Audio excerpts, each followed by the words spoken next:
जय श्री हरि। हरे कृष्णा। आज के वीडियो में आप सुनेंगे गुरुवार बृहस्पति देव की पौराणिक व्रत कथा। प्राचीन समय की बात है। भारत में एक राजा राज्य करता था। वे बड़ा प्रतापी तथा दानी था। वे नित्य प्रति मंदिर में भगवत दर्शन करने जाता था। वे ब्राह्मण और गुरु की सेवा किया करता था। उसके द्वार से कोई भी याचक निराश होकर नहीं लौटता था। वे प्रत्येक गुरुवार को व्रत रखता एवं पूजन करता था। हर दिन गरीबों की सहायता करता था, परंतु ये सब बातें उसकी रानी को अच्छी नहीं लगती थी। वे ना तो व्रत करती और ना किसी को एक पैसा भी दान में देती थी। वे राजा से भी ऐसा करने को मना करती थी। एक समय की बात है कि राजा शिकार खेलने वन को चले गए। घर पर रानी और दासी थी। उस समय भगवान बृहस्पति देव साधु का वेश धारण कर राजा के दरवाजे पर भिक्षा मांगने के लिए आए। साधु ने रानी से भिक्षा मांगी तो वे कहने लगी कि हे साधु महाराज, मैं इस दान और पुण्य से तंग आ गई हूँ। इस कार्य के लिए तो मेरे पति देव ही बहुत है। अब आप ऐसी कृपा करें कि ये सारा धन नष्ट हो जाए तथा मैं आराम से रह सकूं। साधु रूपी बृहस्पति देव ने कहा कि हे देवी, तुम बड़ी विचित्र हो। संतान और धन से कोई दुखी नहीं होता है, इसको सभी चाहते हैं। पापी भी पुत्र और धन की इच्छा रखता है। अगर तुम्हारे पास धन अधिक है तो भूखे मनुष्यों को भोजन कराओ, पियाओ लगवाओ, ब्राह्मणों को दान दो, धर्मशालाएं बनवाओ, कुआं, तालाब, बावड़ी, बाग बगीचे आदि का निर्माण करवा दो तथा निर्धन की कुंवारी कन्याओं का विवाह करवा दो। साथ ही यज्ञ आदि क्रम करो। इस प्रकार के कर्मों से आपके कुल का और आपका नाम परलोक में भी सार्थक होगा एवं तुम्हें भी स्वर्ग की प्राप्ति होगी। परंतु रानी साधु की इन बातों से खुश ना हुई। उसने कहा, हे साधु महाराज, मुझे ऐसे धन की आवश्यकता नहीं जिसको मैं अन्य लोगों को दान देती फिरूं तथा जिसको रखने और संभालने में ही मेरा सारा समय नष्ट हो जाए।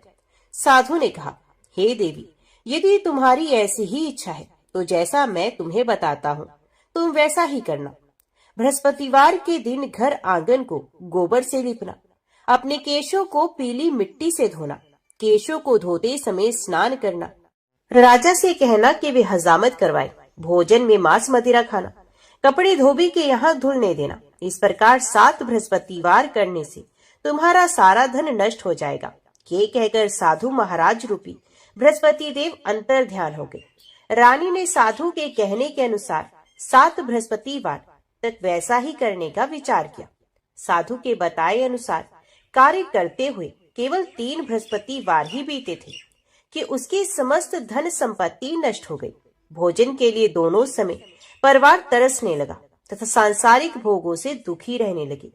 तब राजा रानी से कहने लगा कि हे रानी, तुम यहाँ पर रहो, मैं दूसरे देश को जाता हूँ, क्योंकि यहाँ पर मुझे सभी मनुष्य जानते हैं, इसलिए मैं यहाँ पर कोई काम नहीं कर सकता। मैं परदेश जा रहा हूँ, वहाँ कोई काम धंधा कर लूंगा, शायद हमारे भाग्य बदल जाए।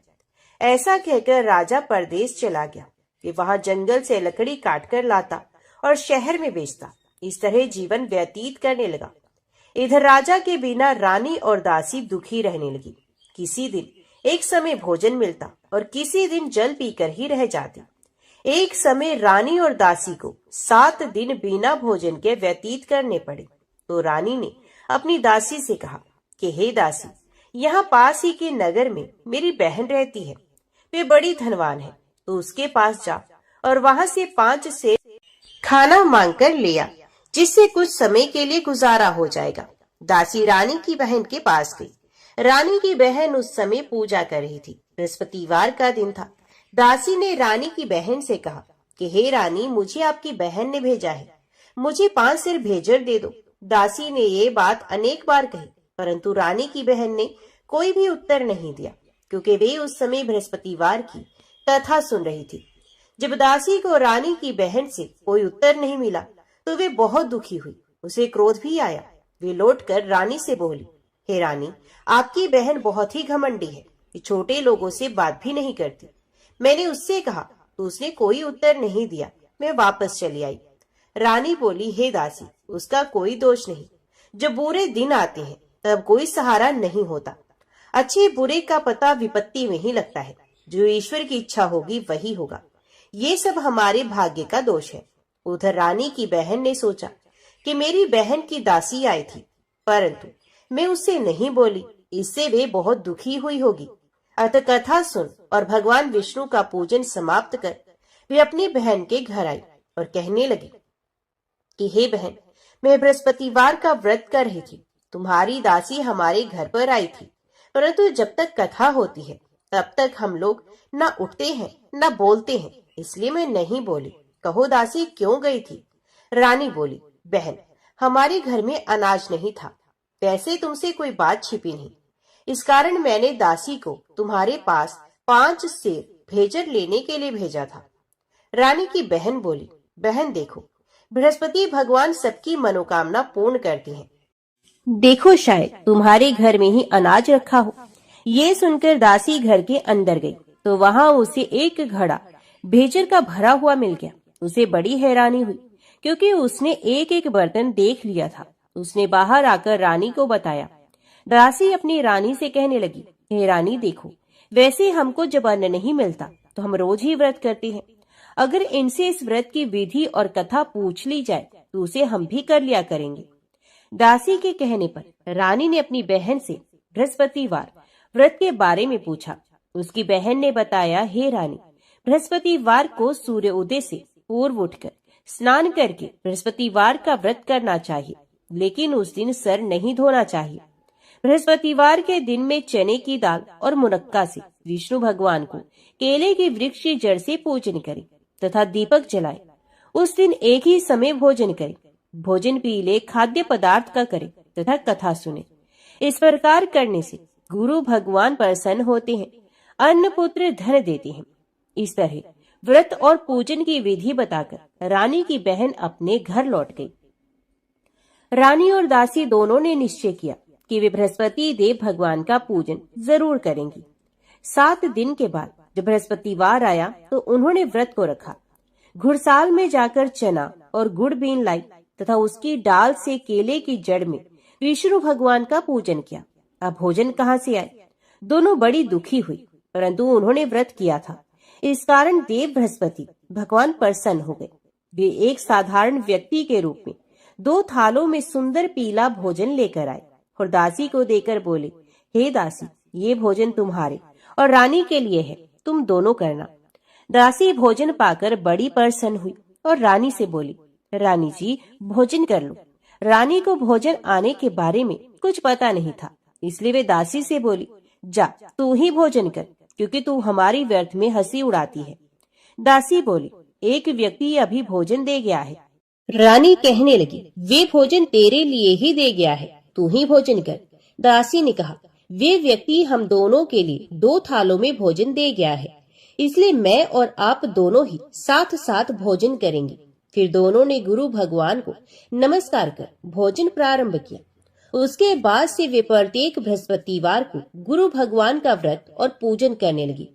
बृहस्पति भगवान की कृपा से उनके पास धन हो गया, परंतु रानी फिर पहले की तरह ही आलस्य करने लगी। तब दासी बोली, देखो रानी, तुम पहले भी इसी प्रकार आलस्य करती थी, तुम्हें धन के रखने में कष्ट होता था, इसी कारण सभी धन नष्ट हो गया। अब गुरु भगवान की कृपा से धन मिला है तो फिर तुम्हें आलस्य होता है। बड़ी मुसीबतों के साथ हमने ये धन पाया है, इसलिए हमें दान पुण्य करना चाहिए। तुम भूखे मनुष्य को भोजन करवाओ, प्याऊ लगवाओ, ब्राह्मणों को दान दो, कुआं तालाब बावड़ी आदि का निर्माण करवाओ, मंदिर पाठशाला बनवाकर दान दो, कुंवारी कन्याओं का विवाह करवा दो। धन को शुभ कार्यों में खर्च करो, जिससे तुम्हारे कुल का यश बढ़े तथा स्वर्ग प्राप्त हो और पितृ प्रसन्न हो। दासी की बात मानकर रानी ने इसी प्रकार के कर्म करने शुरू किए, जिससे उनका काफी यश फैलने लगा। एक दिन रानी और दासी आपस में विचार करने लगी कि ना जाने राजा किस दशा में होंगे, उनकी कोई खोज खबर भी नहीं है। उन्होंने श्रद्धा पूर्वक गुरु बृहस्पति भगवान से प्रार्थना की कि राजा जहाँ कहीं भी हो शीघ्र वापस आ जाए। उधर राजा परदेश में बहुत दुखी रहने लगा। ये प्रतिदिन जंगल से लकड़ी बीनकर ले आता और उसे शहर में बेचकर अपने दुखी जीवन को बड़ी कठिनता से व्यतीत करता। एक दिन दुखी हो अपनी पुरानी बातों को याद करके वे रोने लगा और उदास हो गया। उसी समय राजा के पास बृहस्पति देव साधु के वेश में आकर बोले, हे लकड़हारे, तुम इस सुनसान जंगल में किस चिंता में बैठे हो, मुझे बताओ। ये सुनकर राजा के नेत्रों में जल भर आया। साधु की वंदना कर राजा ने अपनी संपूर्ण कहानी सुना दी। महात्मा दयालु होते हैं। वे राजा से बोले, हे राजा, तुम्हारी पत्नी ने बृहस्पति देव के प्रति अपराध किया था, जिसके कारण तुम्हारी ये दशा हुई। अब तुम चिंता मत करो, भगवान तुम्हें पहले से भी अधिक धन देंगे। देखो, तुम्हारी पत्नी ने बृहस्पतिवार का व्रत प्रारंभ कर दिया है। अब तुम भी बृहस्पतिवार का व्रत करके चने की दाल व गुड़ जल के लोटे में डालकर केले का पूजन करो, फिर कथा कहो या सुनो। भगवान तुम्हारी सब कामनाओं को पूर्ण करेंगे। साधु की बात सुनकर राजा बोला, हे प्रभु, लकड़ी बेचकर तो इतना पैसा भी नहीं बचता जिससे भोजन के उपरांत कुछ बचा सकूं। मैंने रात्रि में अपनी रानी को व्याकुल देखा है। मेरे पास कोई साधन नहीं जिससे उसका समाचार जान सकूं। फिर मैं कौन सी कहानी कहूँ, ये भी मुझको मालूम नहीं। साधु ने कहा, हे राजा, मन में बृहस्पति भगवान की पूजन व्रत का निश्चय करो, वे स्वयं तुम्हारे लिए कोई राह बना देंगे। बृहस्पतिवार के दिन तुम रोजाना की तरह लकड़ियां लेकर शहर में जाना। तुम्हें रोज से 2 गुना धन मिलेगा, जिससे तुम भलीभांति भोजन कर लोगे तथा बृहस्पति देव की पूजा का सामान भी आ जाएगा। जो तुमने बृहस्पतिवार की कहानी के बारे में पूछा है वे इस प्रकार है। प्राचीन काल में एक ब्राह्मण था। वे बहुत निर्धन था। उसके कोई भी संतान नहीं थी। उसकी स्त्री बहुत ही मलिनता के साथ रहती थी। वो ना तो स्नान करती, ना ही किसी देवता का पूजन करती। इस कारण ब्राह्मण देवता बहुत दुखी रहते थे। बेचारे बहुत कुछ कहते थे, किंतु उसका कोई परिणाम नहीं निकला। भगवान की कृपा से ब्राह्मण के घर में एक कन्या का जन्म हुआ। कन्या समय के साथ बड़ी होने लगी। वे कन्या प्रातः काल में स्नान करके भगवान विष्णु का जप करती थी। कन्या ने बृहस्पतिवार का व्रत भी नियम पूर्वक करना प्रारंभ कर दिया। पूजा पाठ समाप्त होने पर पाठशाला जाती तो अपनी मुट्ठी में जौ भर के ले जाती और पाठशाला के मार्ग में डालती जाती। लौटते समय वही जौ स्वर्ण के हो जाते तो उनको बीनकर घर ले आती। एक दिन वह कन्या सूप में उन सोने की जौ को फटक कर साफ कर रही थी। तभी कन्या की माँ ने देख लिया और कहा कि हे बेटी, सोने के जौ को फटकने के लिए तो सोने का सूप भी होना चाहिए। दूसरे दिन बृहस्पतिवार का दिन था। कन्या ने व्रत रखा और बृहस्पति देव से प्रार्थना की कि हे बृहस्पति देव, मुझे सोने का सूप दे दो। बृहस्पति देव ने उसकी प्रार्थना स्वीकार की। फिर रोजाना की तरह वे कन्या जो फैलाती हुई पाठशाला चली गई। पाठशाला से लौटकर जब वे नित्य की भांति जो बीन रही थी तो बृहस्पति देव की कृपा से उसे सोने का सूप मार्ग में पड़ा हुआ मिला। उस सोने के सूप को वे घर ले आई और उसे जो साफ करने लगी, परंतु उसकी माँ का वही ढंग रहा। एक दिन की बात है, जब कन्या सोने के सूप में जो साफ कर रही थी, उसी समय जिस नगर में कन्या और उसका परिवार रहता था, उसी नगर का राजकुमार उसके घर के पास से निकला। कन्या के रंग और रूप को देखकर वे कन्या पर मोहित हो गया। जब वह अपने राजमहल में आया तो वह बहुत उदास हो गया, बिना भोजन किए ही लेट गया। राजा को जब राजकुमार द्वारा अन्न जल त्यागने का समाचार ज्ञात हुआ, अपने मंत्रियों के साथ वे राजकुमार के पास गया और पूछा कि हे पुत्र, तुम्हें किस बात का दुख है और तुमने भोजन क्यों त्याग दिया है? राजकुमार ने कहा कि हे पिताश्री, मुझे किसी बात का दुख नहीं, परंतु मैं उस लड़की से विवाह करना चाहता हूँ जो सोने के सूप में सोने के जौ साफ कर रही थी। राजा ने कहा कि राजकुमार, आप उस कन्या का नाम और पता बताओ, मैं निश्चित रूप से तुम्हारा विवाह उसी कन्या से करवा दूंगा। राजकुमार ने राजा को उस लड़की के घर का पता बता दिया। मंत्री उस लड़की के घर गया। मंत्री ने ब्राह्मण के समक्ष राजा की ओर से निवेदन किया। कुछ ही दिन के बाद ब्राह्मण की कन्या का विवाह राजकुमार के साथ संपन्न हो गया। कन्या के घर से जाते ही ब्राह्मण के घर में पहले की ही भांति गरीबी का निवास हो गया। अब भोजन के लिए अन्न भी बड़ी मुश्किल से मिलता था। एक दिन दुखी होकर ब्राह्मण अपनी पुत्री से मिलने गया। बेटी ने पिता की अवस्था को देखा और अपनी माँ का हाल पूछा। ब्राह्मण ने सभी हाल कह सुनाया। कन्या ने बहुत सा धन देकर अपने पिता को विदा किया, लेकिन कुछ दिन के बाद फिर वही हाल हो गया। ब्राह्मण फिर अपनी कन्या के यहाँ गया और सभी हाल कह सुनाया। पुत्री बोली, हे पिताजी, आप माता जी को यहाँ ले आइए, मैं उन्हें वे विधि बता दूंगी जिससे आपकी सारी गरीबी दूर हो जाएगी। ब्राह्मण देवता अपनी स्त्री को साथ लेकर अपनी पुत्री के पास राजमहल में पहुंचे तो पुत्री अपनी माँ को समझाने लगी कि हे माँ, तुम प्रातः काल स्नान आदि करके भगवान विष्णु की पूजा करो तो घर की सब दरिद्रता और कष्ट दूर हो जाएंगे। परंतु उसकी माँ ने उसकी एक भी बात नहीं मानी। वे पहले की ही तरह प्रातः काल उठकर अपनी पुत्री की बची जूठन को खा लेती थी। एक दिन उसकी पुत्री को बहुत गुस्सा आया। उसने अपनी माँ को एक कोठरी में बंद कर दिया। प्रातः काल में अपनी माँ को कोठरी से बाहर निकालकर स्नान आदि के द्वारा पूजा पाठ करवाया तो उसकी माँ की बुद्धि ठीक हुई। इसके बाद उसकी माँ भी नियम से नित्य पूजा पाठ करने लगी और प्रत्येक बृहस्पतिवार को व्रत करने लगी। इस व्रत के प्रभाव से मृत्यु के बाद वे स्वर्ग को गई। ये ब्राह्मण भी सुख पूर्वक इस लोक का सुख भोग कर स्वर्ग को प्राप्त हुआ। इस तरह कहानी कहकर साधु बने देवता वहां से अंतर ध्यान हो गए। धीरे धीरे समय व्यतीत होने पर फिर बृहस्पतिवार का दिन आया। राजा जंगल से लकड़ी काटकर शहर में बेचने गया। उसे उस दिन और दिनों से अधिक धन मिला। लकड़हारा बने राजा ने चना गुड़ आदि लाकर बृहस्पतिवार का व्रत किया। उस दिन से उसके सभी कलेश दूर हो गए। परंतु जब अगले बृहस्पतिवार का दिन आया तो लकड़हारा बना राजा बृहस्पतिवार का व्रत करना भूल गया। इस कारण बृहस्पति भगवान नाराज हो गए।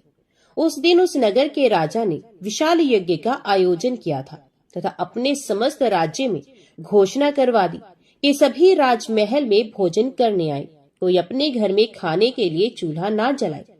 इस आज्ञा को जो नहीं मानेगा उसको फांसी दे दी जाएगी। राजा की आज्ञा अनुसार राज्य के सभी वासी राजा के भोज में सम्मिलित हुए, लेकिन लकड़हारा कुछ देर से पहुंचा, इसलिए राजा उसको अपने साथ महल में ले गए। जब राजा लकड़हारे को भोजन करा रहे थे तो रानी की दृष्टि उस खूंटी पर पड़ी जिस पर रानी का हार लटका हुआ था। उसे हार खूंटी पर लटका दिखाई नहीं दिया। रानी को निश्चय हो गया कि मेरा हार इस लकड़हारे ने चुराया है। उसी समय सैनिक बुलवाकर लकड़हारे को जेल में डलवा दिया गया। लकड़हारा जेल में विचार करने लगा कि ना जाने कौन से पूर्व जन्म के कर्म से मुझे ये दुख प्राप्त हुआ, और जंगल में मिले उस साधु को याद करने लगा। उसी समय बृहस्पति देव साधु के रूप में प्रकट हो गए और कहने लगे, अरे मूर्ख, तुमने बृहस्पति देव का व्रत और पूजा नहीं की और सुख में उन्हें भूल गए, इसी कारण तुझे ये दुख प्राप्त हुआ। अब चिंता मत कर, बृहस्पतिवार के दिन जेल खाने के दरवाजे पर तुझे 4 पैसे पड़े मिलेंगे। उनसे तुम बृहस्पतिवार की पूजा करना तो तुम्हारे सभी कष्ट दूर हो जाएंगे। अगले बृहस्पतिवार उसी जेल के दरवाजे पर 4 पैसे पड़े मिले। राजा ने पूजा का सामान मंगवाकर कथा कही और प्रसाद बांटा। उसी रात्रि में बृहस्पति देव ने उस नगर के राजा के स्वप्न में आकर उससे कहा, हे राजा, तूने जिसे जेल में बंद किया है उसे कल छोड़ देना, वे निर्दोष है। राजा प्रातःकाल उठा और खूंटी पर हार टंगा देकर लकड़हारे को बुलाकर उस लकड़हारे से क्षमा मांगी और लकड़हारे बने राजा के योग्य सुंदर वस्त्र आभूषण भेंट कर उसे विदा किया। उस साधु की आज्ञा अनुसार राजा अपने नगर को चला गया। राजा जब नगर के निकट पहुंचा उसे बड़ा ही आश्चर्य हुआ। नगर में पहले से अधिक बाग, तालाब, कुएं और बहुत सी धर्मशालाएं, मंदिर आदि बने हुए थे। राजा ने नगर के एक व्यक्ति से पूछा कि ये किसका बाग और धर्मशाला है। तब नगर के उस व्यक्ति ने बताया, ये सब इस राज्य की रानी और दासी द्वारा बनाए गए हैं। राजा को आश्चर्य हुआ और गुस्सा भी आया कि उसकी अनुपस्थिति में रानी के पास धन कहाँ से आया होगा। जब रानी ने ये खबर सुनी कि राजा आ रहे हैं तो उसने अपनी दासी से कहा कि हे दासी देख, राजा हमको कितनी बुरी हालत में छोड़कर गए थे। ये हमारी ऐसी हालत देखकर लौट ना जाए, इसलिए तू दरवाजे पर खड़ी हो जा। रानी की आज्ञा अनुसार दासी दरवाजे पर खड़ी हो गई और जब राजा आए तो उन्हें अपने साथ महल में ले आई। तब राजा ने क्रोध करके अपनी तलवार निकाली और पूछने लगा, बताओ ये धन तुम्हें कैसे प्राप्त हुआ। तब रानी ने सारी कथा कह सुनाई। राजा ने निश्चय किया कि मैं रोजाना दिन में 3 बार कहानी कहा करूंगा और रोज व्रत किया करूंगा। अब हर समय राजा के दुपट्टे में चने की दाल बंधी रहती तथा दिन में 3 बार कथा कहता। एक रोज राजा ने विचार किया कि चलो अपनी बहन के यहाँ हुआ। इस तरह का निश्चय कर राजा घोड़े पर सवार हो अपनी बहन के यहाँ चल दिया। मार्ग में उसने देखा कि कुछ आदमी एक मुर्दे को लिए जा रहे हैं।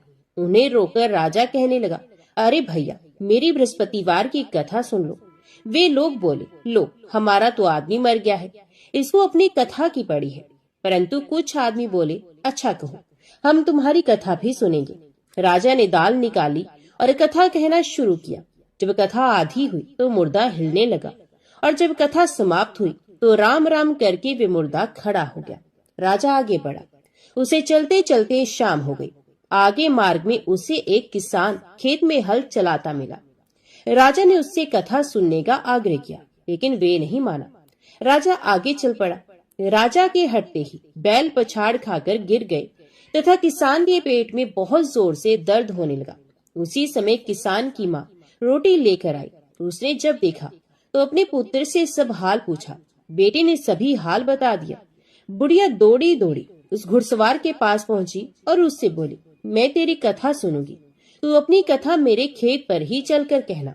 राजा ने लौटकर बुढ़िया के खेत पर जाकर कथा कही, जिसके सुनते ही बैल खड़े हो गए तथा किसान के पेट का दर्द भी बंद हो गया। राजा अपनी बहन के घर पहुंच गया। बहन ने भाई की खूब मेहमानी की। दूसरे रोज प्रातःकाल राजा जागा तो वे देखने लगा कि सब लोग भोजन कर रहे हैं।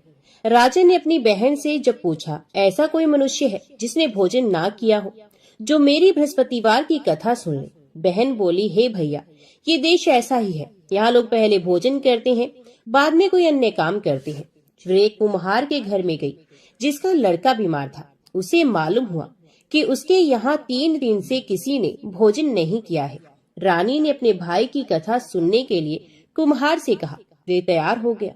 राजा ने जाकर बृहस्पतिवार की कथा कही, जिसको सुनकर उसका लड़का ठीक हो गया। अब तो राजा की पूरे राज्य में प्रशंसा होने लगी। एक दिन राजा ने अपनी बहन से कहा कि हे बहन, मैं अब अपने घर जाऊंगा, तुम भी तैयार हो जाओ। राजा की बहन ने अपनी सास से अपने भाई के साथ जाने की आज्ञा मांगी। सास बोली, हाँ चली जा, मगर अपने लड़कों को मत ले जाना, क्योंकि तेरे भाई के कोई संतान नहीं होती। बहन ने अपने भाई से कहा, हे भैया, मैं तो चलूंगी, मगर कोई बालक नहीं जाएगा। अपनी बहन को भी छोड़कर दुखी मन से राजा अपने नगर को लौट आया। राजा ने अपनी रानी से सारी कथा बताई और बिना भोजन किए पिछैया पर लेट गया। रानी बोली, हे प्रभु, बृहस्पति देव ने हमें सब कुछ दिया है, ये हमें संतान भी अवश्य देंगे। उसी रात बृहस्पति देव ने राजा को स्वप्न में कहा, हे राजा, उठ, सभी सोच त्याग दे, तेरी रानी गर्भवती है। राजा को ये जानकर बड़ी खुशी हुई। 9वें महीने रानी के गर्भ से एक सुंदर पुत्र पैदा हुआ। तब राजा बोला, हे रानी, स्त्री बिना भोजन के रह सकती है, परंतु बिना कहे नहीं रह सकती। जब मेरी बहन आए तो तुम उससे कुछ मत कहना। रानी ने हाँ कर दी। जब राजा की बहन ने ये शुभ समाचार सुना तो वे बहुत खुश हुई तथा बधाई लेकर अपने भाई के यहाँ आई। रानी ने तब उसे आने का उलाहना दिया। जब भाई अपने साथ ला रहे थे तब टाल गई, उनके साथ नहीं आई और आज अपने आप ही भागी भागी बिना बुलाए ही आ गई। तो राजा की बहन बोली, मैं इस प्रकार ना कहती तो तुम्हारे घर औलाद कैसे होती। बृहस्पति देव सभी की कामनाएं पूरी करते हैं। जो सद्भावना पूर्वक बृहस्पतिवार का व्रत करता है एवं कथा को पढ़ता है अथवा सुनता है और दूसरों को सुनाता है, बृहस्पति देव उसकी सभी मनोकामनाएं पूर्ण करते हैं, उनकी सदैव रक्षा करते हैं। जो संसार में सद्भावना से गुरु देव का पूजन एवं व्रत सच्चे हृदय से करते हैं, उनकी सभी मनोकामनाएं वैसे ही पूर्ण होती हैं, जैसे सच्ची भावना से रानी और राजा ने बृहस्पति देव की कथा का गुणगान किया तो उनकी सभी इच्छाएं बृहस्पति देव जी ने पूर्ण की। अनजाने में भी बृहस्पति देव की उपेक्षा ना करें, ऐसा करने से सुख शांति नष्ट हो जाती है। इसलिए सबको कथा सुनने के बाद प्रसाद लेकर ही जाना चाहिए। हृदय से उनका मनन करते हुए जयकारा बोलना चाहिए। तो सब प्रेम से बोलो, बृहस्पति भगवान की जय। भगवान के सच्चे विश्वासी भक्त प्रेम पूर्वक निरंतर भजन करते हैं, परंतु भजन के बदले में कुछ भी नहीं चाहते। संसार के सुख दुखों की तो उन्हें परवाह नहीं होती, स्वर्ग सुख को भी वे तुच्छ समझते हैं। यहाँ तक कि मोक्ष और साक्षात भगवत प्राप्ति का लोभ भी उन्हें भजन से डिगा नहीं सकता। वे भजन करते हैं, क्यों करते हैं इसका उनके पास जवाब नहीं होता, परंतु ये निश्चित है कि भजन किए बिना उनसे क्षण भर भी नहीं रहा जाता। उनके लिए भजन का त्याग उतना ही असाध्य है जितना जीवन के लिए प्राणों का। वस्तुत ये उदाहरण भी भक्त के द्वारा होने वाले भजन की तुलना नहीं कर सकता।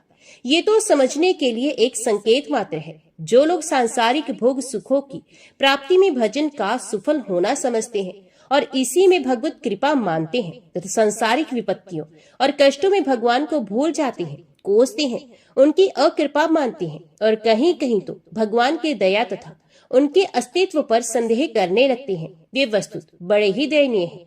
ऐसे लोग भजन के प्रेमी भक्त नहीं हैं। ये तो लेन देन करने वाले व्यापारी, उनमें भी अविश्वासी मात्र हैं। हमारे भक्त राज श्री प्रताप राय जी उपयुक्त प्रकार के एक महान विश्वासी भक्त थे। युवावस्था के कुछ काल को छोड़कर इनके जीवन का मध्यकाल सांसारिक दृष्टि से दुख सागर में ही डूबते उतराते बीता, परंतु ये सदा ही अपने आनंद में मगन रहे। किसी भी दुख की ताकत नहीं हुई कि वे इनके दिल पर कुछ भी असर डाल सके। भक्त प्रताप राय जी क्षत्रिय थे। उनके पूर्वज बहुत समय से बंगाल में जा बसे थे। इनकी भाषा, वेश तथा चाल चलन में काफी बंगालीपन आ गया था, परंतु खानपान शुद्ध था। श्री गोपाल जी की भक्ति तो इनकी मानो बपोती थी। चारों ओर आमिष भोजी शक्ति उपासकों से घिरे रहने पर भी इनके परिवार में वैष्णवता का मानो अखंड एक क्षत्र साम्राज्य था। पश्चिम बंगाल के हरसोला नामक गांव में ये रहते थे। इनके पिता का नाम भानु राय और माता का नाम कुसुमी था। दोनों बड़े ही धार्मिक और भक्त थे। इनके पास जमीन थी और उसमें काफी अनाज होता था। पशुधन भी पर्याप्त था। कुछ महाजनिकन काम करते थे।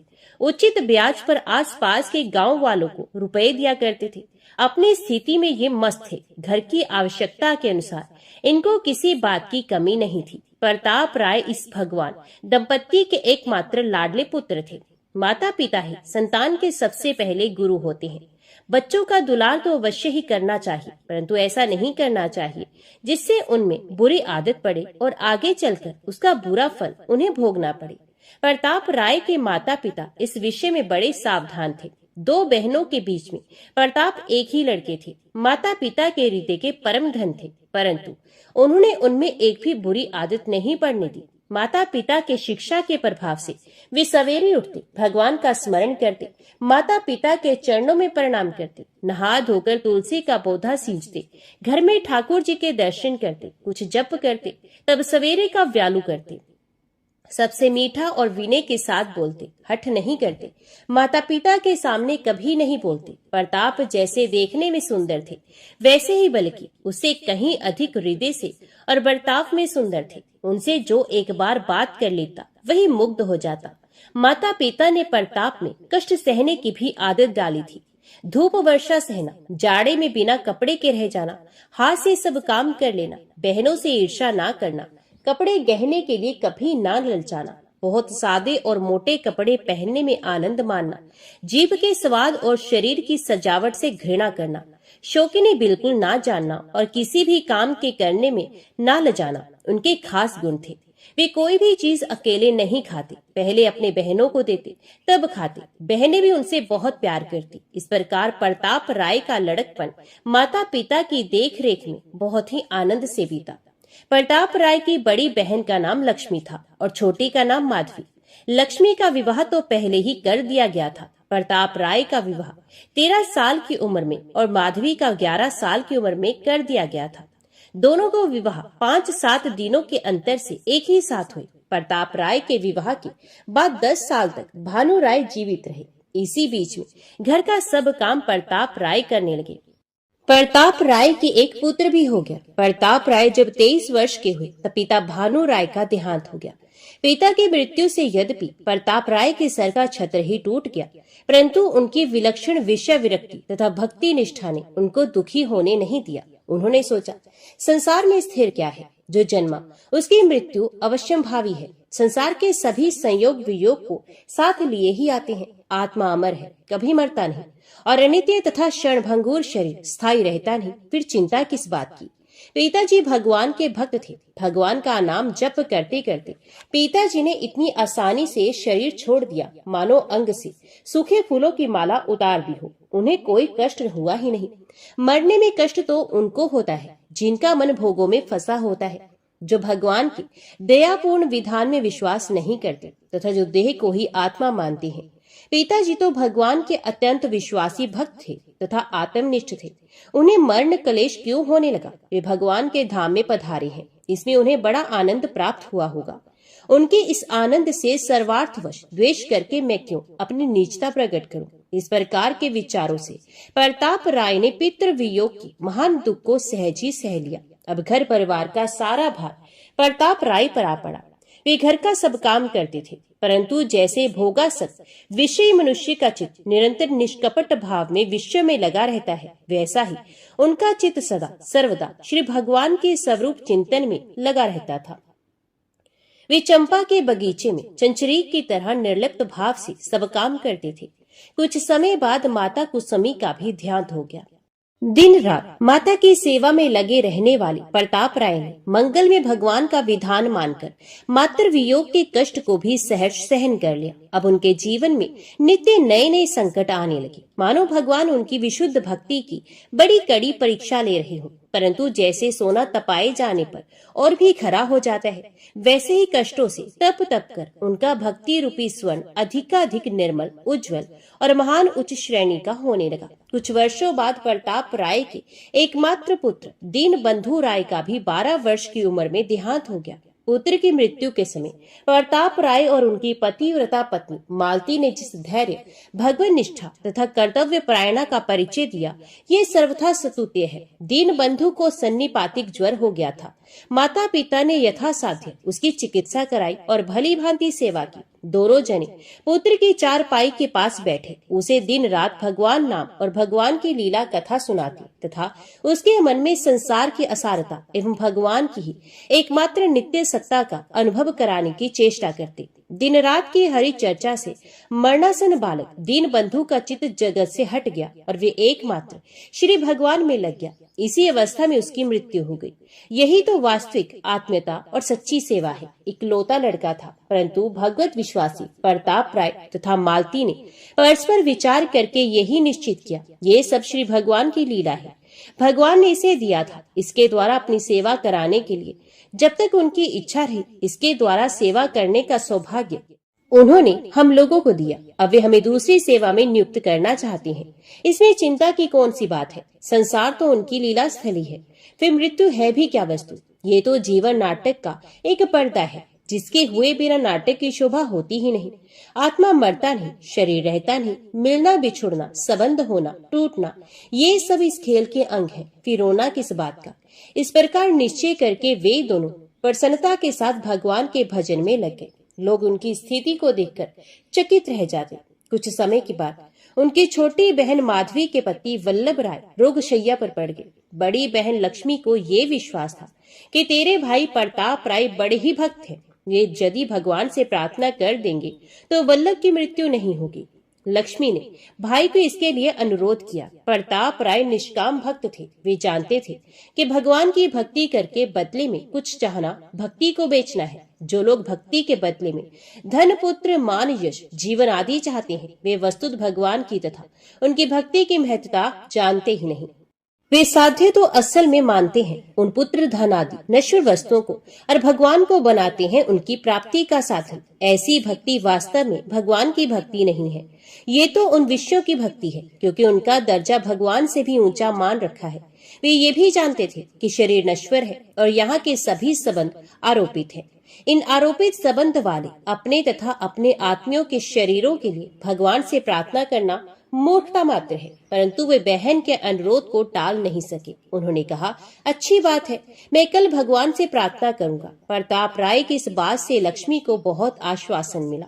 रात का लगभग तीसरा पहर था। बहनोई के बिस्तर के पास ही प्रताप राय बैठे थे। उन्हें तंद्रा सी आ गई। उन्होंने देखा कमरा अपूर्व ज्योति से जगमगा उठा। भगवान के दिव्य शरीरधारी 4 पार्षद अत्यंत सुंदर विमान लेकर खड़े हैं और मुस्कुराते हुए कह रहे हैं, वल्लभ तुम बड़े पुण्यशील और भगवत भक्त हो।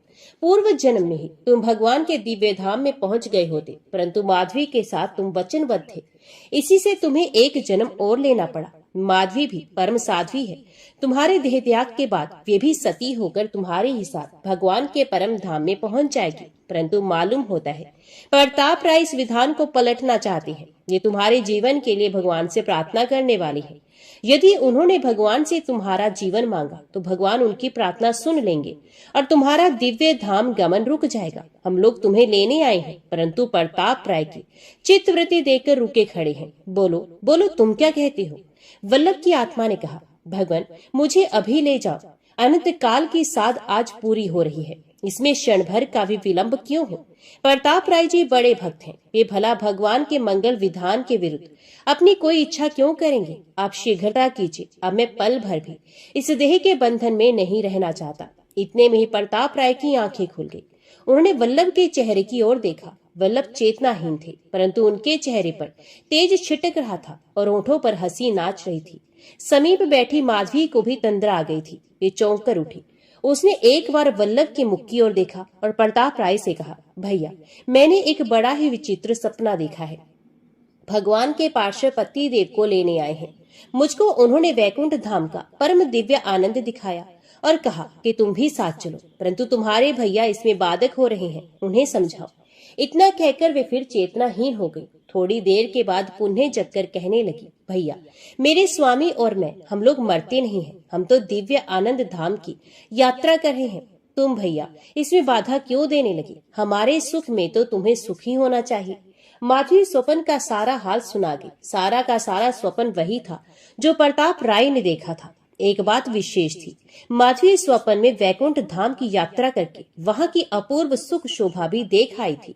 प्रताप राय चकित हो गए। उन्होंने मन ही मन कहा, आहा मैं भगवान के विधान के विरुद्ध अपनी इच्छा प्रकट करके कितनी मूर्खता करने जा रहा था। वे मंगल में निरंतर हमारा परम मंगल करने में लगे रहते हैं। हम अदूरदर्शी मनुष्य विषय शक्ति के कारण अपना परम मंगल नहीं देखते और नरक के कीड़े की भांति विषय रूपी नरक में ही पड़े रहना चाहते हैं।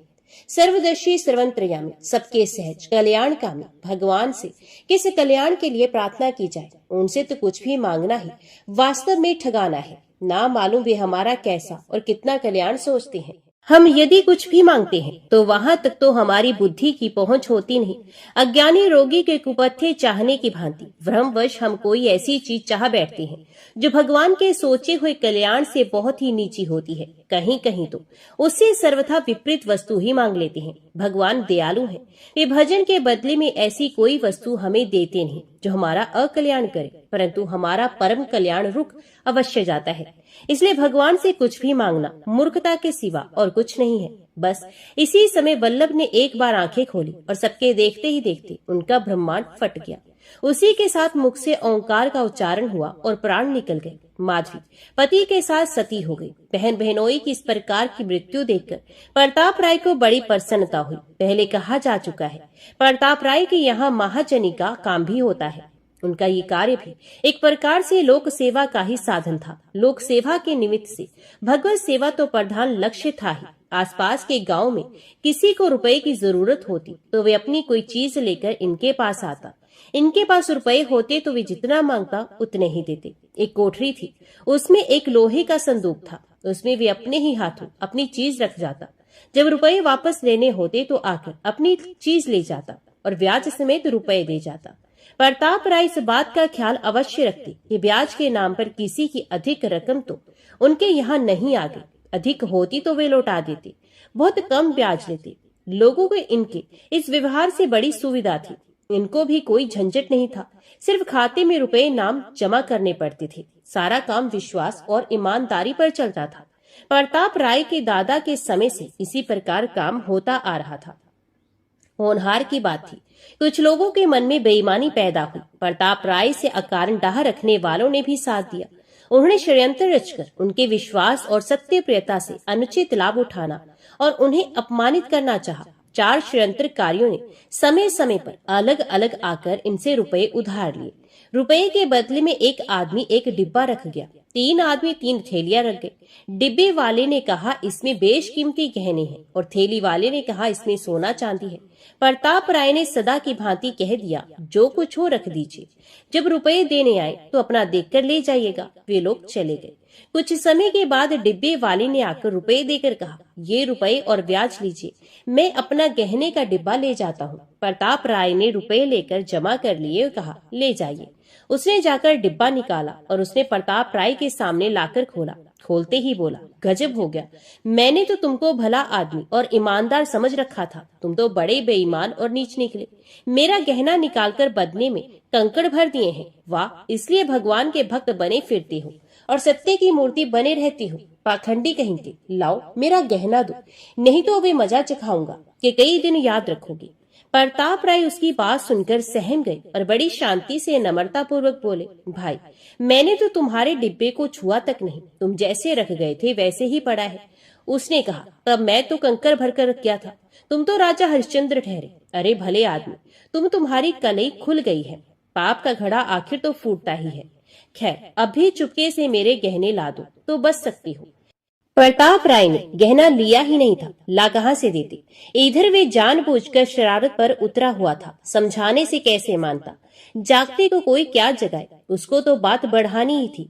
वे मनमाना बकने झकने लगा। प्रताप सिर नीचे किए चुपचाप सब सुन रहे थे। इतने वे तीनों भी आ गए। उन्होंने भी रुपए देकर अपनी अपनी थैलियां निकाली।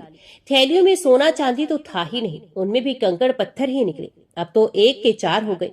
उन्होंने गालियों की झड़ी लगा दी। इतने में षड्यंत्रकारियों की पहले से की हुई व्यवस्था के अनुसार 8-10 आदमी और भी आ पहुंचे और झूठे ही कहने लगे कि इसने पहले हम लोगों के साथ भी ऐसा ही दगा किया था। गांव के सैकड़ों आदमी इकट्ठे हो गए। अब प्रताप राय को कौन सच्चा मानता। उस समय बंगाल में मुसलमानों का राज्य था। काजी के पास फरियाद हुई, उसे कुछ लोभ दे दिया गया, न्याय का नाटक रचा गया। प्रताप राय को जेल की सजा हो गई और उनके घर द्वार, खेत, जमीन से सारी संपत्ति जब्त कर ली गई। काजी ने तथा षड्यंत्रकारियों ने आपस में बंटवारा कर लिया। प्रताप राय की पत्नी मालती को हाथ पकड़कर घर से बाहर निकाल दिया गया। इस प्रसंग में प्रताप राय को अपने पराये सभी के द्वारा अत्यंत अपमानित होना पड़ा। वे सबकी दृष्टि में चोर और बेईमान साबित हो गए। विपत्ति की सीमा हो गई। साधारण मनुष्य होता तो ऐसी स्थिति में भगवान का भजन छोड़ ही देता, बल्कि उन्हें कोसता और शायद कहता कि मैंने जीवन भर भजन किया, यदि कहीं कोई भगवान होता तो क्या इतना अन्याय हो सकता। सो भी मुझे भजन करने वाले के साथ क्या भगवान मुझे बचाता नहीं। द्रौपदी और गजराज की सभी बातें झूठी हैं, ये सब वहम है। भगवान कुछ नहीं होता। परंतु प्रताप राय तो बहुत ही ऊंचे भक्त थे। कहावत के अनुसार उनके स्वच्छ निर्मल चिताकाश में जरा भी विकार का बादल नहीं पैदा हुआ। उनकी शांति ज्यों की त्यों बनी रही और वे सदा की भांति अनवरत भगवान का नाम चिंतन करते रहे। उनकी ये दशा देखकर कोई कहता, बड़ा पक्का चोर है, देखो ना, इसके चेहरे पर जरा भी उदासी नहीं आई। किसी ने कहा, दंभ की मूर्ति है, अभी महात्मा जैसी शक्ल बना रखी है। इतना बड़ा पाखंडी तो हमने आज ही देखा। कोई बोला, यही तो घोर कलयुग का लक्षण है। मुंह में राम, बगल में छुरी। वाह वाह, जितने मुंह उतनी बातें। चारों ओर से गालियों की तथा व्यंग्य वाक्यों की बौछार हो रही थी, परंतु प्रताप राय अपनी भूमिका पर अटल थे। उनके होठों पर मुस्कुराहट थी और मुख पर अपार शांति। जेल जाते समय उन्होंने अपनी स्त्री से कहा, मालती सावधान, भगवान के मंगल में विधान पर जरा भी मन मैला ना करना। ना मालूम वे किस किस स्वांग में आते हैं। तुम अपने नेहर भाई के पास चली जाओ, भगवान का विधान होगा तो फिर मिलना होगा। उनकी इस बात को सुनकर मालती के नेत्रों से आंसू की बूंदें टपक पड़ी। वे भाई के घर चली गई। प्रताप राय जेल की काल कोठरी में निवास करने लगे। उनके भजन में तथा विश्वास में जरा भी कमी नहीं हुई। मालती घर से निकलते समय अपने ठाकुर जी को तथा उनके श्रृंगार की पिटारी को आंचल से ढककर ले आई थी। ये बात लोगों को मालूम हो गई। इस समय तो बच्चे बूढ़े सभी इनके विरोधी हो रहे थे। जनता के मत का वास्तव में कोई मूल्य नहीं होता, ये तो हवा के साथ बदलने वाला हुआ करता है। गांव के जो लोग एक ही दिन पहले प्रताप राय को महान भक्त और सत्यवादी समझते थे, वे ही आज उसे परले सिरे का धूर्त और बेईमान बताने लगे। जब आंख बदलती है तब सब कुछ अपने आप ही बदला हुआ नजर आता है। किसी ने जाकर काजी से शिकायत कर दी। काजी तो तुला ही बैठा था, झट मालती को पकड़वा मंगवाया। ठाकुर जी के गहने छीन लिए गए और जपत जायदाद को चुराकर ले जाने के अपराध में मालती को भी जेल खाने में भेज दिया गया। जेल का दरोगा भला आदमी था, उसने मालती को प्रताप राय के ही साथ रखा। भगवान के विधान से मालती का जेल खाने में पहुंचना मालती और प्रताप दोनों के लिए सुखकर हो गया। दोनों मिलकर एक चित्त से श्री भगवान का भजन करने लगे। प्रताप राय का भाव बहुत ही प्रशंसनीय था। एक दिन रात के समय प्रताप राय भगवान की स्तुति कर रहे थे।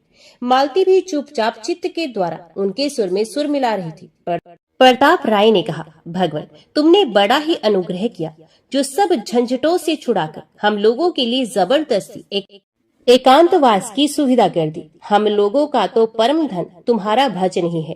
इस सुविधा के कारण हमें ये परम धन सहूलियत से प्राप्त हो रहा है। हे नाथ, ऐसी कृपा करो जिससे तुम्हारे भजन में हमारी आसक्ति अत्यंत दृढ़ और पूर्ण हो जाए, यहाँ तक कि तुम्हारे मिलने पर भी तुम्हारा भजन बढ़ता ही रहे। हमें और कुछ नहीं चाहिए। दर्शन भले ही मत दो, हम ना तुम्हारे दर्शन के योग्य हैं, न हमारा अधिकार है, न हमें तुम्हारी इच्छा के विपरीत तुम्हारे दर्शन की उत्कंठा ही है। हम तो हे दया में बस तुम्हारा भजन करना चाहते हैं। तुम दर्शन दो और कहीं भजन छीन लो तो हमें तुम्हारे ऐसे दर्शन की भी इच्छा नहीं। कृपा करो प्रभु। निष्काम भक्त की वाणी सुनकर और उनके हृदय का भाव समझकर भगवान बड़े ही प्रसन्न हुए। जेल खाने की काल कोठरी धन्य हो गई। भगवान वहीं प्रकट हो गए। सहस्त्रों सूर्य के प्रकाश के समान वहां प्रकाश फैल गया। निर्भंग से खड़े हुए मुरली मनोहर श्री गोपाल जी ने प्रकट होकर भक्त दंपत्ति को गौरव मंडित कर दिया। भगवान की मनोहर झांकी के दर्शन कर प्रताप राय और मालती जगत की ओर अपनी सारी सुध बुध भूल गए। उनकी आंखें भ्रमर बनकर भगवान के मुख कमल मकरंद का अतृप्त होकर पान करने लगी। शरीर आनंद तिरेक से रोमांचित हो गए। नेत्रों से प्रेम की आंसू की धारा बह गई।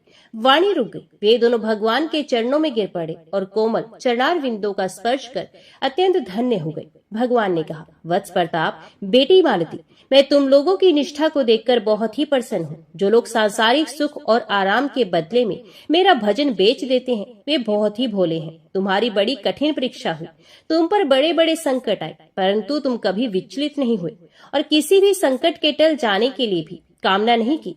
बात ये थी कि मैं तुम्हें विशेष रूप से अपनाना चाहता था।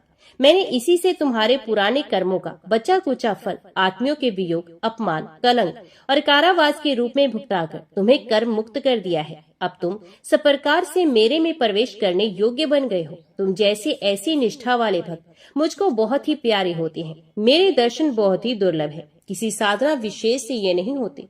जो लोग दर्शन के लिए अत्यंत व्याकुल हो जाते हैं और जिनको एक एक पल युग के समान बीतता है, मेरे दर्शन उन भक्तों को, प्रेमी भक्तों को ही होते हैं। उनसे भी पहले उनको होते हैं जो दर्शन की भी परवाह नहीं करते, केवल अहेतुक प्रेम से निरंतर मेरा अनन्य भाव से भजन करते हैं। मेरे भजन के प्रताप से उनको संसार की कोई भी स्थिति प्रभावित नहीं कर सकती। तुम मेरे ऐसे ही भक्तों में से एक हो, इसलिए मुझे बहुत ही प्रिय हो। मालती भी तुम्हें पति रूप में प्राप्त करके धन्य हो गई। अब तुम्हारी जो इच्छा हो सो मांग लो। प्रताप राय ने कहा, भगवान तो हमारी सारी साध पूरी हो गई। अब हमें यही दीजिए जिसमें आपके भजन में हमारी और भी अधिक आसक्ति हो जाए। भगवान तथास्तु कहकर मुस्कुराते हुए तुरंत अंतर ध्यान हो गए। प्रताप राय की अनंत जन्मों की साधना भगवत कृपा से आज पूरी हो गई। इधर कुछ ही दिनों में काजी सहित चारों षड्यंत्रकारियों के शरीर कोढ़ से गलने लगे। गलित कुष्ठ से उनकी बुरी दशा हो गई। काजी की स्त्री बड़ी समझदार थी। उसने पहले ही निरपराध प्रताप राय को सताने और उनके घर द्वार लूटकर मालती को अनाथनी कर देने का विरोध कर दिया था। एक दिन मौका पाकर उसने पति से कहा, देखिए आपकी यह बीमारी मेरी समझ से भगवान के भक्त प्रताप राय को पीड़ा पहुंचाने का फल है। आप यदि मेरी बात माने तो उनको जेल से मुक्त कर दीजिए और उनसे क्षमा याचना कीजिए। काजी को पत्नी की बात जची। उसने प्रताप राय और उसकी पत्नी मालती को छोड़ दिया। इधर उन चारों दुष्टों को भी अपनी भूल समझ में आई। काजी के साथ उन चारों ने आकर प्रताप राय के चरणों में गिरकर अपना अपराध स्वीकार करते हुए क्षमा प्रार्थना की। उन्होंने कहा, आप सर्वथा निर्दोष हैं। हम बड़े ही नीच हैं जो हमने स्वार्थवश आप पर झूठा कलंक लगाया और आपको जेल खाने भेजा। आप हम लोगों को क्षमा करके भगवान से प्रार्थना कीजिए जिससे हम इस अत्यंत दुष्ट रोग से छूट जाएं। प्रताप राय ने कहा, भाइयों, तुम्हारा इसमें कुछ भी दोष नहीं। तुम तो निमित्त मात्र थे। ये सब तो हमारे किए हुए कर्मों का फल था, परंतु इससे हमें परम लाभ हुआ। हमारी अनंत जन्मों की साध पूरी हुई। हम लोग तुम्हारे इस उपकार के लिए अत्यंत कृतज्ञ हैं। इतना कहकर उन्होंने भगवान से प्रार्थना करते हुए कहा, भगवान, इन पांचों भूले हुए भाइयों का अपराध क्षमा होना चाहिए। इन्होंने काफी दंड भोग लिया है, फिर इन्होंने हमारा तो उपकार ही किया है। आप यदि कृपा करके इन्हें रोग मुक्त नहीं करेंगे तो हमें बड़ा ही दुख होगा। हे नाथ, हम आपकी शरण में हैं, रक्षा कीजिए, रक्षा कीजिए। इतना कहते ही अचानक उन पांचों के शरीर कंचन से हो गए। वे प्रताप राय के चरणों में गिर पड़े। अब तो गांव के सभी लोग, वे सभी लोग जिन्होंने झूठ मूठ ही प्रताप राय पर कलंक लगाने में सहायता दी थी, वहां आकर प्रताप राय और मालती के चरण छू छू कर उनसे बार बार क्षमा मांगने लगे। काजी ने उनकी जपत की हुई संपत्ति लौटा दी। प्रताप राय ने सारी संपत्ति गरीबों में बांट दी और दोनों स्त्री पुरुष संसार त्याग कर श्री धाम वृंदावन को चले गए। 30 साल वहां निरंतर भगवत भजन किया और फिर भगवान का नाम जपते जपते चित्त वृत्तियों को भली भांति भगवान में तल्लीन करके दोनों गोलोक को पधार गए। तो बोलो, भक्त और उनके भगवान की जय।